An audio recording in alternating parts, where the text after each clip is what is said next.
नमस्कार दोस्तों, स्वागत है आप सभी का आपके अपने चैनल वेदादर्शनम पर। और आज की इस क्लास में हम पढ़ने वाले हैं श्रीमद् भगवद गीता भाग 2, जिसके अंदर हम द्वितीय अध्याय के श्लोक 39 से लेकर के 72 तक पढ़ेंगे। श्लोक 1 से 38 तक श्लोक जो है वो हम पिछली क्लास में पढ़ चुके हैं। अगर वो वीडियो नहीं देखी हो तो उसे भी जरूर देखिएगा। चलिए शुरू करते हैं। पहला प्रश्न, ऐसा ते अभिहिता सांख्ये बुद्धिर्योगे वित्वाम शृणु। अत्र सांख्य इति पदस्य को अर्थ है। यहाँ पर सांख्य इस पद का क्या अर्थ है? कर्म योगे, भक्ति योगे, ज्ञान योगे, अष्टांग योगे। देखिए यहाँ पर जो सांख्य है उसका अर्थ हो जाएगा ज्ञान योग, तो ऑप्शन सी यहाँ बिल्कुल सही हो जाएगा।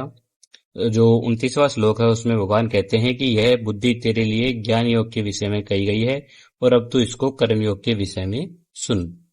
अगला प्रश्न, प्रश्न नंबर 2, कर्मयोगस्य कस्या विशेषताया कारणेन महतो भयात् रक्षा भवति?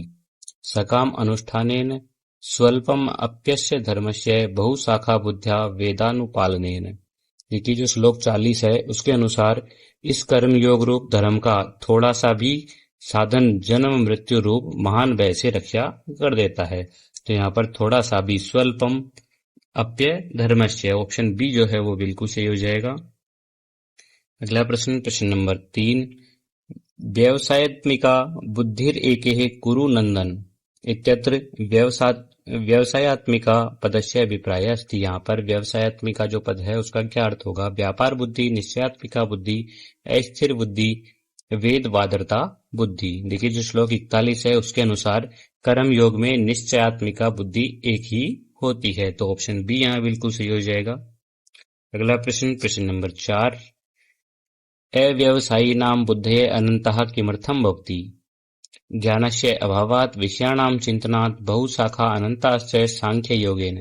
देखिए अस्थिर विचार वाले विवेकहीन सकाम मनुष्यों की जो बुद्धियां हैं वो निश्चय ही बहुभेदों वाली और अनंत होती है।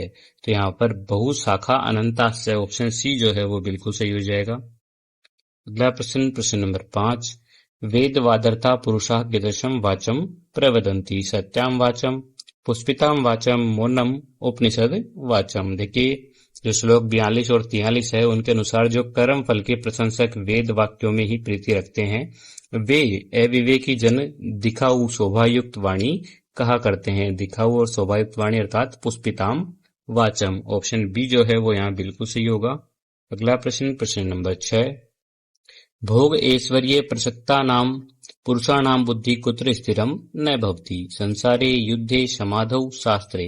देखिए जो भोग और ऐश्वर्य में अत्यंत आसक्त है उन पुरुषों की परमात्मा में जो निश्चयात्मिका बुद्धि है वो नहीं होती, और जो भोगी है वो समाधि को कभी भी प्राप्त नहीं कर सकता, ऐसा कहा गया है। तो यहाँ ऑप्शन सी जो है वो बिल्कुल सही हो जाएगा, समाधौ। अगला प्रश्न, प्रश्न नंबर 7, सर्वतः संप्लुप्तोदके जलाशय प्राप्तौ जलाशयस्य यवान अर्थ है तावान एव विजानतः ब्राह्मणस्य कुत्र भवति? पुराणे वेदेषु स्मृतिषु लोके। देखिए जो श्लोक 46 है उसके अनुसार जैसे सब ओर से परिपूर्ण जलाशय के प्राप्त हो जाने पर छोटे जलाशय में मनुष्य का जितना प्रयोजन रहता है, ब्रह्मा को तत्व से जानने वाले ब्राह्मण का समस्त वेदों में उतना ही प्रयोजन रह जाता है। तो यहाँ पर ऑप्शन बी जो है वो बिल्कुल सही हो जाएगा, वेदेषु। अगला प्रश्न, प्रश्न नंबर 8, बुद्धि योगेन युक्तः पुरुषः किम जयाति? केवलम पापम, केवलम पुण्यम, सुकृत दुष्कृते उभम सुख दुखे। देखिए जो श्लोक 50 है उसके अनुसार समबुद्धि युक्त पुरुष पुण्य और पाप दोनों को ही इस श्लोक में त्याग देता है। और पुण्य और पाप के लिए यहाँ पर शब्द आया है सुकृत दुष्कृते उभे, ऑप्शन सी जो है वो बिल्कुल सही होगा। अगला प्रश्न, प्रश्न नंबर 9, श्लोकांश है पूर्यत। यहाँ पर श्लोक का जो अंश है उसकी पूर्ति करनी है। कर्मण्येव अधिकारस्ते कदाचन संगो अस्त्व कर्मणि मां फलेषु मां कर्म फल हेतुर्भूमि योग कर्मसु। देखिए जो पंक्ति है वो इस तरह रहेगी, कर्मण्येव अधिकारस्ते मां फलेषु कदाचन है। तो यहाँ पर ऑप्शन बी जो है वो बिल्कुल सही आएगा, रिक्त स्थान में मां फलेषु आएगा और इसका अर्थ ये हो जाएगा तेरा कर्म करने में ही अधिकार है, उसके फलों में कभी नहीं। अगला प्रश्न, प्रश्न नंबर 10, गीतानुसारम कै योगः इति उच्यते? इंद्रिय संयम, केवलम ध्यानम, सिद्ध सिद्धयो समो भूत्वा, संन्यास है। देखिए जो श्लोक 48 है उसके अनुसार सिद्धि और असिद्धि में समान बुद्धि वाला होकर समत्व ही योग कहलाता है। तो समत्वम योग है उच्यते, और लाभ अलाभ से रहित समत्व रूप होना ही योग है। तो यहाँ पर ऑप्शन सी जो है वो बिल्कुल सही होगा, सिद्ध्य असिद्ध्यो समो भूत्वा। अगला प्रश्न, प्रश्न नंबर 11 है, योग कर्मसु कौशलम इत्यत्र कौशलम पदस्य भाव है के। यहाँ पर कौशलम पद का भाव क्या होगा? दक्षता, चातुर्यम, बंधन मुक्ति हेतु समत्व रूप है उपाय, कर्म फल प्राप्ति। देखिए श्लोक जो 50 है, श्लोक नंबर 50, उसमें कहा गया है कि समत्व रूप योग ही कर्मों में कुशलता है, अर्थात कर्म बंधन से छूटने का उपाय है। तो यहाँ पर ऑप्शन सी बिल्कुल सही हो जाएगा, बंधन मुक्ति हेतु समत्व रूप है उपाय। अगला प्रश्न, प्रश्न नंबर 12 है, यथा बुद्धि मोह कलिलम व्यतिरिष्यति तदा कस्य प्राप्ति भविष्यति, निर्वेदस्य, धनस्य, मोहस्य, स्वर्गस्य। देखिए श्लोक 52 के अनुसार जिस काल में बुद्धि मोह रूपी जो दलदल होता है उसको बली भांति पार कर जाएगी, उस समय निर्वेद की प्राप्ति होगी। दलदल के लिए वहां पर कहा गया है मोह कलिलम, और निर्वेद जो है उसके लिए कहा गया है वैराग्य। तो ऑप्शन ए यहाँ बिल्कुल सही हो जाएगा, निर्वेदस्य। निर्वेदस्य की जगह वैराग्यस्य भी हो सकता है, ऑप्शन में ध्यान रखिएगा। अगला प्रश्न, प्रश्न नंबर 13 है, विषयाणाम ध्यायतः पुंसः तेषु कै उपजायते, क्रोध है, काम है, संग है, मोह है। देखिए जो श्लोक 62 है उसके अनुसार विषयों का चिंतन करने वाले पुरुष की उन सभी विषयों में आसक्ति हो जाती है, अर्थात संग हो जाता है। तो ऑप्शन सी बिल्कुल सही हो जाएगा यहाँ। अगला प्रश्न, प्रश्न नंबर 14 है, क्रोधात क्या उत्पद्यते, क्रोध से क्या उत्पन्न होता है? काम है, सम्मोह है, स्मृति भ्रम है, बुद्धि नाश है। देखिए क्रोध से सम्मोह उत्पन्न होता है, क्रोधात भवति सम्मोह है। तो यहाँ ऑप्शन बी बिल्कुल सही हो जाएगा, सम्मोह है। और सम्मोह के लिए अविवेक भी कहा जा सकता है। अगला प्रश्न, प्रश्न नंबर 15 है, रिक्त स्थानम पूर्यत, स्मृति भ्रंशात बुद्धिनाशात प्रणश्यति, सम्मोह प्रभवती बुद्धिनाशो देहनाश है। देखिए स्मृति भ्रंशात बुद्धिनाशो, तो यहाँ पर ऑप्शन सी जो है वो बिल्कुल सही हो जाएगा, वृद्धिनाश आएगा यहाँ पर। वृद्धिनाश है, वृद्धिनाशात प्रणश्यति, अर्थात स्मृति में भ्रम हो जाने पर बुद्धि अर्थात ज्ञान की जो शक्ति है उसका नाश हो जाता है। अगला प्रश्न, प्रश्न नंबर 16 है, पत्नस्य मनोवैज्ञानिक क्रमे बुद्धिनाशात अनंतरम किम भवति, पुनर्जन्म, प्रणश्यति, शांति ही, क्रोध है। देखिए बुद्धि का नाश होने से जो विषयी पुरुष है वो नष्ट हो जाता है, अर्थात अपनी स्थिति से गिर जाता है। तो यहाँ ऑप्शन बी बिल्कुल सही हो जाएगा, प्रणश्यति। अगला प्रश्न, प्रश्न नंबर 17 है, स्थित प्रज्ञ विषय अर्जुनेन कति प्रश्नः पृष्टा, स्थित प्रज्ञ विषय में अर्जुन ने कितने प्रश्न पूछे? 2, 3, 4, 5। देखिए स्थिर बुद्धि पुरुष के विषय में अर्जुन ने 4 प्रश्न पूछे हैं। श्लोक नंबर 54 में स्थित प्रज्ञ की भाषा क्या है, स्थित बुद्धि कैसे बोलता है, कैसे बैठता है और कैसे चलता है। तो यहाँ ऑप्शन सी बिल्कुल सही होगा, 4 है। अगला प्रश्न, प्रश्न नंबर 18, स्थित प्रज्ञ कै युज्यते, यह केवलम पंडितः अस्ति, ये सर्वान् मनोगतान् कामान् प्रजहाति, ये वने निवसति, ये सकाम कर्माणि करोति।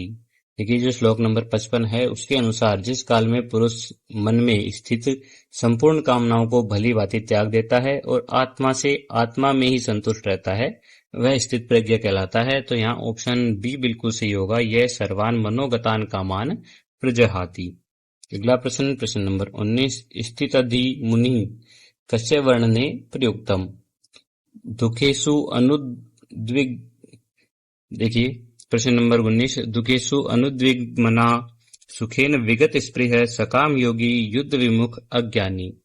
देखिए जो श्लोक 56 है उसके अनुसार दुखों की प्राप्ति होने पर जिसके मन में उद्वेग नहीं होता और सुखों की प्राप्ति में जो सर्वथा निष्प्रिय है ऐसा मुनि स्थिर बुद्धि अर्थात स्थितधि कहा जाता है। तो यहाँ ऑप्शन ए बिल्कुल सही होगा, दुखेषु अनुद्विग्न मनः सुखे विगत स्पृह है। अगला प्रश्न, प्रश्न नंबर 20, इंद्रिय निग्रहे कूर्मः कस्य प्रतीकत्वेन उपस्थापितः, मंदगते इंद्रियाणाम संहरणाय दीर्घायुषय कठोरताया। देखिए जो श्लोक नंबर 58 है उसमें कछुए का उदाहरण देते हुए कहा गया है कि जैसे वह अपने अंगों को समेट लेता है, वैसे ही जब पुरुष इंद्रियों के विषय से इंद्रियों को सब प्रकार रटा लेता है तब उसकी बुद्धि स्थिर है। तो यहाँ पर ऑप्शन बी जो है वो बिल्कुल सही हो जाएगा, इंद्रियाणाम संहरणाय। अगला प्रश्न, प्रश्न नंबर 21, राग द्वेष वियुक्तेस्तु विषये विचरण किम अधिगच्छति, बंधनम मोहम प्रसादम क्लेशम। देखिए जो श्लोक नंबर 64 है उसके अनुसार वश में की हुई राग द्वेष से रहित जो इंद्रियां हैं उनके द्वारा विषयों में विचरण करता हुआ अंतःकरण की प्रसन्नता को प्राप्त होता है, अर्थात प्रसादम। ऑप्शन सी जो है वो बिल्कुल सही हो जाएगा।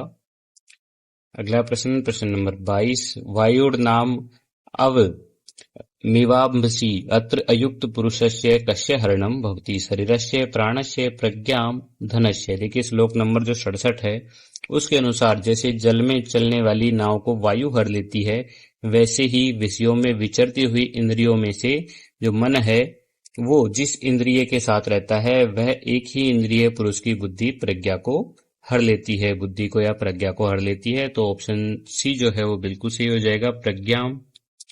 अगला प्रश्न, प्रश्न नंबर 23, गीतानुसारम कै शांतिम न अधिगच्छति, निर्मम निष्प्रिय काम कामी निरअहंकार। देखिए श्लोक नंबर 70 जो है उसमें कहा गया है कि जैसे समुद्र में जल समा जाते हैं वैसे ही भोग स्थित प्रज्ञा में समा जाते हैं और वहीं पुरुष परम शांति को प्राप्त होता है, भोगों को चाहने वाला नहीं। भोगों को चाहने वाला जो है उसके लिए कहा गया है काम कामी। तो ऑप्शन सी यहाँ बिल्कुल सही हो जाएगा। अगला प्रश्न, प्रश्न नंबर 24, निर्मम है निरअहंकार है च भूत्वा पुरुष काम स्थितिम लभते, राजसी स्थितिम शांतिम मोहम केवलम स्वर्गम। देखिए श्लोक नंबर 71 जो है उसके अनुसार जो पुरुष संपूर्ण कामनाओं को त्याग कर ममता रहित और अहंकार रहित और स्पृहा रहित हुआ विचरता है या घूमता है वही शांति को प्राप्त होता है। तो यहाँ ऑप्शन बी बिल्कुल सही हो जाएगा, शांतिम। अगला प्रश्न, प्रश्न नंबर 25, या निशा सर्वभूतानाम तस्याम जागृति। यहाँ पर रिक्त स्थान में क्या आएगा, यज्ञानी मुनि काम कामी पशु। देखिए श्लोक नंबर 69 जो है उसके अनुसार संपूर्ण प्राणियों के लिए जो रात्रि के समान है उस नित्य ज्ञान स्वरूप परमानंद की प्राप्ति में स्थित प्रज्ञ योगी जो है वो संयमी या योगी जागता है। तो यहाँ ऑप्शन बी जो है वो बिल्कुल सही हो जाएगा, मुनि ही। इसकी जगह संयमी भी कह सकते हैं। इस तरह हमारे 25 प्रश्न कंप्लीट हो चुके हैं और भगवत गीता से संबंधित जो महत्वपूर्ण प्रश्न थे 50 वो हमने कंप्लीट कर लिए हैं। वीडियो कैसी लगी कमेंट करके जरूर बताइएगा। चैनल को सब्सक्राइब और वीडियो को शेयर जरूर कीजिएगा और टेलीग्राम चैनल को भी जरूर ज्वाइन कीजिएगा जिसका लिंक आपको डिस्क्रिप्शन में मिल जाएगा। मिलते हैं अगली क्लास में, तब तक के लिए धन्यवाद। जय तु संस्कृतम, जय तु भारतम।